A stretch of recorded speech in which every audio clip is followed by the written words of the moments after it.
Hello प्यारे बच्चों, आप सभी का इस प्यारे से channel Rajput Maurya PCM classes में आप सभी का स्वागत है। आप सब कैसे हैं? हम आशा करेंगे कि आप सब ठीक होंगे।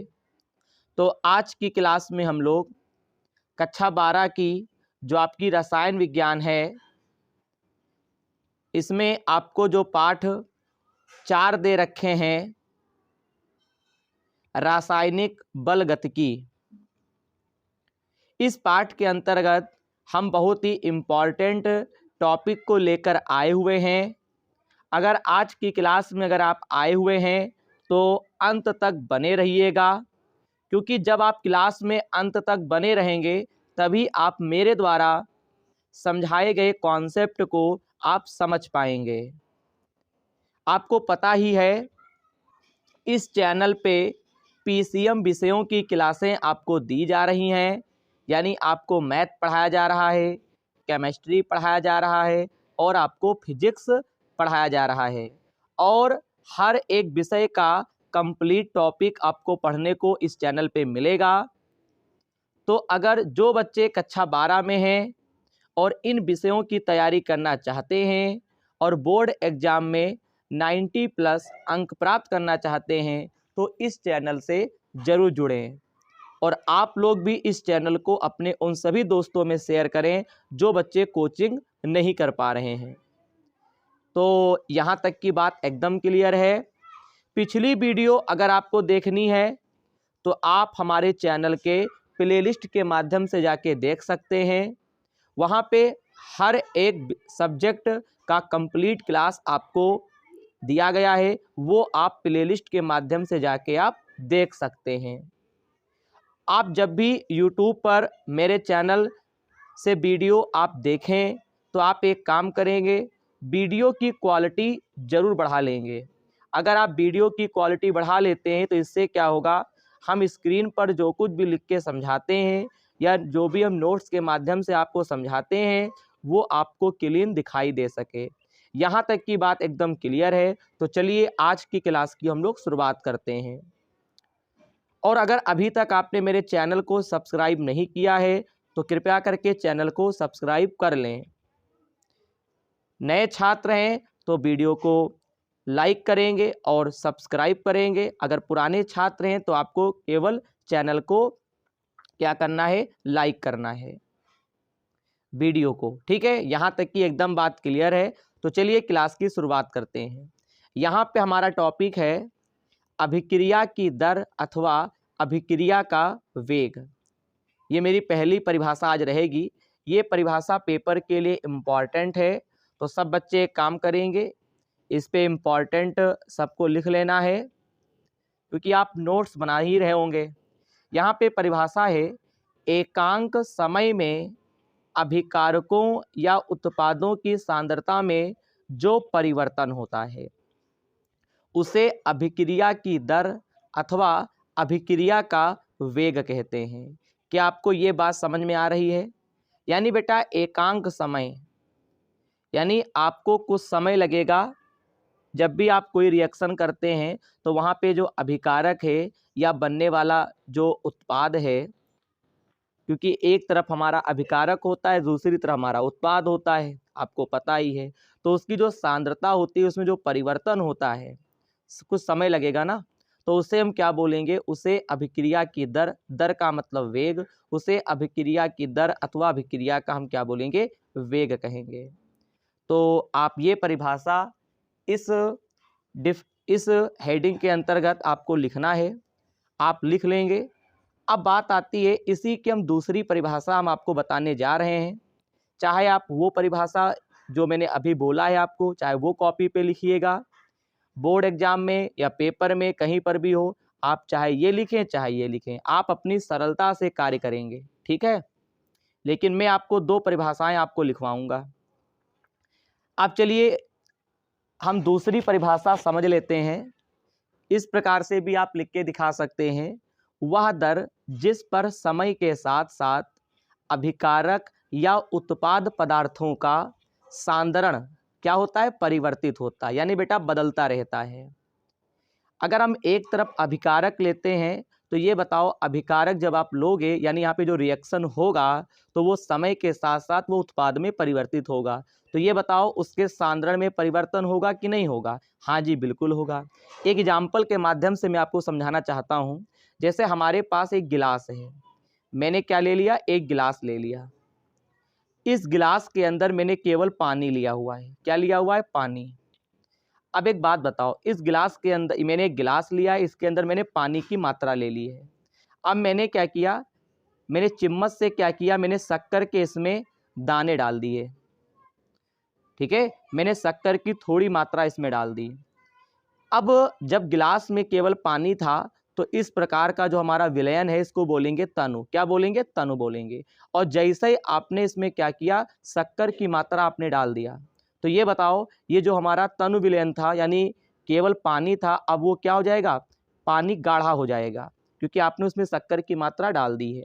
इसका ये मतलब हुआ कि उसके सांद्रण मतलब कि सांद्रण बढ़ गया।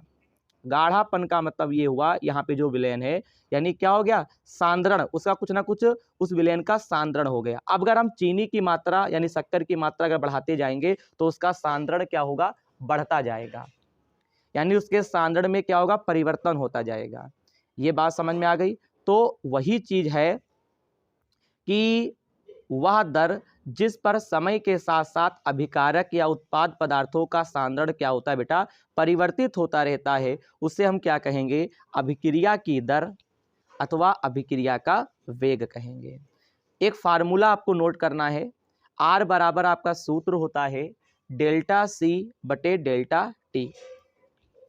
डेल्टा सी का मतलब होता है सांद्रता में परिवर्तन, डेल्टा टी का मतलब होता है समय अंतराल।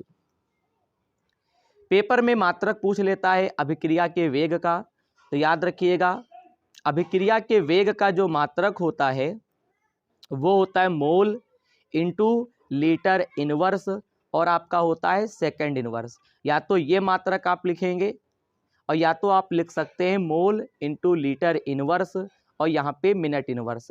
बेटा इनवर्स इनवर्स क्यों लगाते हैं? जैसे बेटा इसका मात्रक होता है मोल प्रति लीटर इंटू सेकेंड। अगर ये प्रति ना लगाओ, अगर तुम प्रति हटा दोगे तो लीटर के ऊपर जो घात -1 लगी है बेटा, अगर प्रति हटा देते हो तो -1 घात लग जाती है और सेकंड के ऊपर भी -1 लग जाएगा। क्या आपको ये बात समझ में आती है? बताइए। अगर प्रति लगाओगे तो -1 आपको नहीं लगाना है। सर क्या के अगर प्रति आप ना लगाओ तो आपको क्या करना है? मैं आपको फिर से बता देता हूं क्योंकि आप कंफ्यूज में आ गए। देखो जैसे इसका मात्रक होता है मोल प्रति लीटर इंटू सेकेंड। ओके, आपको स्क्रीन पर दिख रहा होगा। आप हिंट लीजिए, अगर प्रति लगा होगा तो लीटर की घात जो -1 है ये आपको नहीं लगाना है क्योंकि यहाँ पे प्रति लगाया गया है। अच्छा, ये जो प्रति अगर ना लगाओ तो बेटा आपको यहाँ पे -1 पावर लगाना पड़ेगा। इसी को बोलते हैं इनवर्स। किसी भी अक्षर की अगर घात या संख्या की घात अगर -1 होती है तो उसे हम इनवर्स बोल सकते हैं। आप समझ गए होंगे। फिलहाल आप याद रखेंगे, मल्टीपल चॉइस क्वेश्चन में ये पूछ सकता है कि अभिक्रिया के वेग का मात्रक क्या होता है। तो आप क्या बताएंगे शानदार तरीके से? मोल इंटू लीटर इनवर्स और सेकंड इनवर्स। ये सेकंड में हो गया, ये मिनट में हो गया। चलिए एक नोट है, गैसीय अभिक्रिया के लिए अभिक्रिया के वेग का मात्रक यानी कोई गैसीय रिएक्शन हो रहा है तो उस समय आपको मात्रक लिखना है एटीएम। एटीएम का मतलब होता है एटमॉस्फेयर और यहाँ पे सेकंड इनवर्स। सेकंड की घात -1 है, इसे क्या बोलेंगे? इनवर्स। या तो ये हो सकता है और या फिर हो सकता है एटीएम यानी एटमॉस्फेयर, यहाँ पे मिनट इनवर्स। चलिए क्लास को आगे बढ़ाते हैं। अब हम लोग पढ़ेंगे औसत वेग अथवा औसत दर। किसी रासायनिक अभिक्रिया में एक निश्चित समय में क्या हो बेटा? एक निश्चित समय में अभिकारकों या उत्पादों की सांद्रता में हुए परिवर्तन को अगर हम समय से भाग दे दें तो अभिक्रिया का जो भी हमको वेग होगा वो उसे ही हम क्या बोलेंगे, औसत वेग कहेंगे। इसी की मैंने अथवा में परिभाषा एक और लिखवाई है। किसी निश्चित समय अंतराल डेल्टा टी में अभिकारकों या उत्पादों की सांद्रता में होने वाला परिवर्तन यानी डेल्टा सी को औसत वेग अथवा औसत दर कहते हैं। यानी सांद्रण में हुए परिवर्तन और उसको अगर हम समय से भाग कर देते हैं तो हमको औसत वेग प्राप्त होता है, यानी एवरेज। तो आर के सफिक्स में आपको ए बी लिख देना है। तो आर ए बी बराबर आपका होता है plus minus delta C upon delta T. यहाँ पे प्लस माइनस का सिंबल आपको लगाना है। तो माइनस का क्या मतलब है, माइनस चिन्ह समय के साथ अभिकारक की सांद्रता में कमी को दर्शाएगा। सही बात है, अभिकारक धीरे धीरे कम होता जाएगा तो उसे हम कमी तो बोलेंगे, यानी माइनस सिंबल। और फिर ये प्लस सिंबल का मतलब है प्लस चिन्ह समय के साथ उत्पाद की सांद्रता में वृद्धि को बताता है, यानी उत्पाद हमारा बनता जाएगा, तो वो प्लस में हो गया। अब बहुत ही इंपॉर्टेंट टॉपिक है बेटा, ये न्यूमेरिकल में आपको बहुत काम आएगा अगर आप इसको तैयार कर लेते हो। अगर प्रश्न में तुमसे कहे औसत वेग ज्ञात कीजिए तो आपको क्या करना होगा, सबसे पहले आपको दिया जाएगा न्यूमेरिकल, आप परेशान ना हो, मैं इसके बाद वाली क्लास में आपको न्यूमेरिकल करवाऊंगा। हाँ, जो टॉपिक पढ़ो उससे रिलेटेड न्यूमेरिकल। हाँ बिल्कुल सही है। तो जब बेटा आपको न्यूमेरिकल पढ़ाऊंगा तो उसमें ये नियम आपको ध्यान रखना है। कौन सा नियम, देखो, अभिक्रिया वेग के लिए व्यंजक लिखना। अब कैसे, यानी सूत्र लिखना मैं आपको सिखाने जा रहा हूं। आपको कोई रिएक्शन दे देगा, एग्जाम्पल पहला नोट करेंगे, A plus B gaps out C plus D. तो ऐसी रिएक्शन है तो आपको कैसे लिखना है, क्योंकि आपको अगर औसत वेग निकालना है तो आप लिखेंगे आर ए बी। याद रखिएगा, जो लेफ्ट हैंड साइड में आपको ए प्लस बी दे रखा ये अभिकारक होता है बेटा, सी प्लस डी वाला तरफ क्या होता है, उत्पाद होता है। याद रखेंगे सब लोग बेटा, इधर वाले को बोलते हैं अभिकारक और इधर वाले को क्या बोलते हैं बेटा, उत्पाद। अभिकारक माइनस में आपको लेना है, उत्पाद आपको प्लस में लेना है। तो देखिएगा यहाँ पे अभिकारक में कौन सा अक्षर है, ए, तो इसे हम लिखेंगे, जब भी औसत वेग कहेगा आप डेल्टा लेकर चलेंगे, तो माइनस का delta A upon delta T, फिर इसी के सामने आपको बराबर लगा देना है। अब यहाँ पे आपको बी दे रखा है तो ये भी बेटा काहे में होगा, माइनस में, तो माइनस डेल्टा बी बटे डेल्टा टी। अभिकारक आपको माइनस में लेना है, इसी के सामने आपको बराबर फिर निशान लगा देना है। मैं अभी आपको सूत्र लिखना सिखा रहा हूं। अब यहाँ पे सी और डी है तो यहाँ पे लिखेंगे डेल्टा, अब बेटा उत्पाद की तरफ आ गए, उत्पाद प्लस में लेना है, डेल्टा सी बटे डेल्टा टी बराबर डेल्टा डी बटे डेल्टा टी। मुझे लगता है आप समझ गए होंगे। बहुत बहुत धन्यवाद अगर आप समझ गए हो, अगर नहीं समझे हो तो आगे आपको समझ में आ जाएगा। एक बार फिर से बता दें बेटा, अभिकारक आपको माइनस में लेना है, उत्पाद आपको प्लस में लेना है। अभिकारक में यहाँ पे दो अक्षर थे, एक ए था और एक बी था, इनके गुणे में कोई संख्या नहीं है, जैसे ए है यहाँ पे दो लिख दिया, ऐसा कुछ नहीं है, केवल ए और बी दे रखा है।